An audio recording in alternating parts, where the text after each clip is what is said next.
The cold November wind swept across the cemetery, carrying with it the faint rustle of fallen leaves and the distant hum of passing cars beyond the stone walls. But none of that mattered to Emily Carter, who knelt trembling before a gravestone that did not belong to anyone she knew. Her little daughter clung to her side, confused, shivering, and too young to understand why her mother's tears fell so heavily. Emily's voice cracked in the silence as she whispered apologies to a woman she had never met, her heart so heavy with guilt and desperation that she could barely breathe. She didn't notice the footsteps behind her until they stopped only a few feet away, and a deep voice, low, shocked, almost broken, said the last thing she expected to hear, "That's my wife's grave. What's your story? If you believe in kindness, second chances, and the power of compassion, please like, comment, share, and subscribe. It truly helps bring more stories like this to life." Emily froze. Her fingers tightened around her daughter's small hand as she lifted her tear-streaked face toward the man standing before her. He held a bouquet of white chrysanthemums, but his eyes, dark, tired, and wounded, were fixed on her with a mixture of confusion and pain.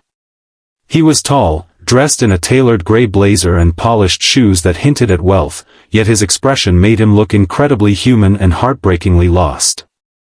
His chest rose slowly, as if even breathing hurt. Emily could feel her own heartbeat pounding as she rose shakily to her feet, her daughter pressing her face into the fabric of Emily's coat. The man didn't speak again. He only waited, staring at the grave, then at Emily, then back at the grave. She wiped her face and whispered an apology, but her voice dissolved into air. She felt ashamed, foolish, and afraid, because she knew how strange it must look, kneeling at a stranger's grave, crying intensely, leaving flowers she could barely afford. But grief sometimes fell in unexpected places, and hers had become too heavy to carry quietly any longer. Emily swallowed hard and began to explain, her voice trembling like a thin thread ready to snap. She told him she hadn't come to mourn the woman buried there. She had come because she didn't know where else to go. The cemetery had become the only place that felt quiet and forgiving, the only place where no one judged her for crying, the only place she could talk to someone, even if that someone was no longer alive. The man's jaw tightened as she spoke, but he didn't interrupt. Emily continued, telling him how her life had unraveled piece by piece, how she had lost her job, her apartment, and nearly her hope. Her daughter's father had disappeared the moment he heard the word pregnant, leaving her alone before she ever held her baby in her arms. It started small, missed payments, bills piling up, a broken-down car that she couldn't afford to fix. Then came the layoffs at the diner where she worked long shifts while her daughter napped in the break room. The owner had apologized, offered her a hug, and said he wished he could keep her. But apologies didn't pay rent, and hugs didn't stop eviction notices. She had tried everything, cleaning houses, babysitting, working temporary jobs that lasted only days, but income slipped through her fingers like water. And then came the night when she and her daughter slept in the back booth of a closed cafe that she cleaned after hours. She had tucked her daughter under her coat, pressing kisses to her forehead and whispering promises she wasn't sure she could keep. The next morning, she found herself wandering into the cemetery behind the cafe, drawn to its stillness. She sat beside a random grave and cried quietly, hiding her face in her hands, until something inside her felt lighter. And she kept returning. Sometimes with flowers she picked from abandoned lots. Sometimes with simple prayers she didn't know how to say out loud. Sometimes just to sit in silence. The grave she visited most belonged to Grace Anderson, the wife of the man standing before her now. As Emily spoke, the man's face remained unreadable, though something flickered behind his eyes, pain, sympathy, and something else she couldn't quite name. He finally introduced himself as Michael Anderson, the founder of a successful tech company, a millionaire known publicly for his innovations but privately for the heartbreak that had hollowed him out. His wife had passed away 2 years earlier after a long battle with illness.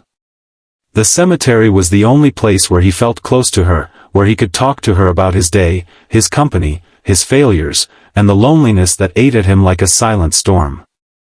Michael listened quietly, his gaze shifting between Emily and the little girl leaning against her leg. Emily felt embarrassed by her worn-out shoes, thrift store dress, and the canvas bag fraying at the edges. Her daughter, with tangled curls and a too-thin coat, clung tighter as Michael knelt gently to her level. She turned her face away shyly, and Michael didn't push. He simply stood again, clearing his throat as if trying to steady himself. Emily apologized once more for unintentionally intruding on his grief, but Michael shook his head slowly. He said something unexpected. Her presence didn't intrude, it brought something human. Something real. Something Grace herself would have appreciated. Grace, he explained, had been a social worker who spent her life helping struggling families, mothers, and children who felt unseen. She had always said that people didn't need wealth to change a life, they only needed heart. Emily felt tears return, hotter than before. Michael asked her when she had last eaten a full meal. She hesitated, embarrassed, before admitting it had been almost a day and a half. Most of what little food she had went to her daughter. The admission hit Michael hard enough that he took a long breath, glanced at his wife's grave, then back at Emily with an expression so profound it rooted her in place. He invited them to join him for lunch, not as charity, but because his late wife had always insisted that kindness was never a favor, it was a responsibility. Emily wanted to refuse out of pride, but her empty stomach and her daughter's tired eyes made refusal impossible. Michael led them to his car, a sleek black vehicle that made Emily hesitate again, but he reassured her gently that it was only a ride, nothing more. The restaurant he took them to was calm, warm, and welcoming. Emily's daughter perked up immediately when she saw a plate of warm bread placed at their table. Emily tried to hide the tears that welled up again as she watched her child eat eagerly. Michael watched quietly, almost as if memorizing every detail. He asked questions, not invasive ones, but kind ones. What Emily dreamed of. What she was good at. What she wanted for her child. Emily confessed her biggest dream was simple, a stable life, a small place to call home, and the chance to raise her daughter with dignity. Michael sat back, thoughtful. He remembered how Grace used to stop by shelters every week, checking on families just like Emily. He remembered her voice telling him that grief should never make someone turn inward, it should make them reach outward. It should make them kinder, gentler, more aware. Over the following weeks, Michael's presence grew in Emily's life almost without her realizing it. He helped her apply for jobs, drove her to interviews when she had no transportation, and found programs that offered temporary housing. Emily worked tirelessly, landing a job at a local community center. Michael helped care for her daughter when she needed to attend training sessions, always patient, always respectful, never overstepping. He treated Emily not as a problem to fix but as a person deserving dignity and opportunity. Their bond deepened gradually, not through romance at first but through shared moments of quiet understanding. Emily learned that Michael had never planned to love again, he had locked himself behind the memory of Grace, afraid that moving forward meant forgetting. But Emily never tried to replace Grace. She respected her presence in his life, the love that had shaped him, the loss that had carved him. And slowly, Michael realized that Emily wasn't trying to fill the space Grace left, she was simply creating her own place beside it. Emily's daughter grew attached to Michael, running to him with the innocent trust of a child who felt safe.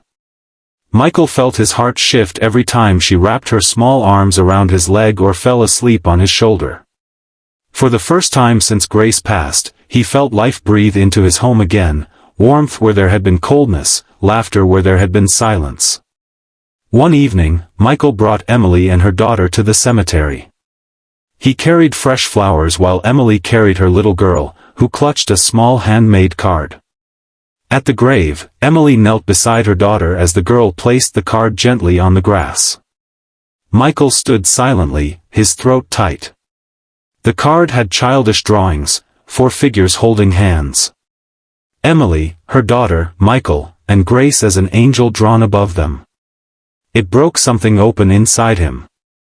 He realized then that healing didn't mean replacing.